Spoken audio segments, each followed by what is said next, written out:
Благодарам, колега Чаракчиев. Убаво е јавноста да ве слушне дека за вас се и се што е кога се зборува дека 149 милиони евра од анти-ковид пакетите ги нема. За вас е тоа се и се што е и дека учениците, можеби вашите деца или внуци, учат со скрипти во 21 век, но добро е јавноста да ве слушне. И по однос на, како рековте, за струјата, нешто се пофаливте? Ве молам. Какво фалење? Сега се најави, сега не може веќе да избегне затоа што сме близу средина на ноември, се најавува покачување на струјата од 1 јануари. Па нема бегање, се што излажавте ви дојде наврат. И велите ќе владеете до 2024. Па бујрум владеете. Ама како владеете? Со помош од 750 денари на пензионери, со помош од 140 денари на средношколци? Дајте ве молам. Ова не е критика, блага бев во однос на критиките, а во однос на она што го заслужувате. Блага бев.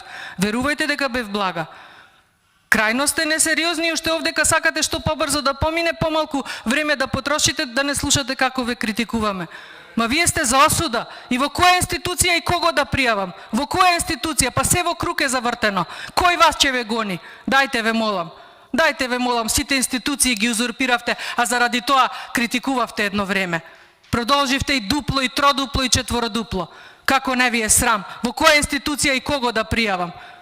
Ако ние овде не можеме да го одбраниме законот и уставот во оваа криза, кога во секоја држава, ако има криза општествена, собранието е тоа кој што треба да влева доверба во граѓаните. Ние овде што правиме? Подрачна единица сте и на владата, наместо да сте коректор и надзор. И овде да ги повикате вие како пратеници на власта, министрите да ви даваат отчет. 149 милиони евра од ковид пакетите ги нема. Како седите мирни?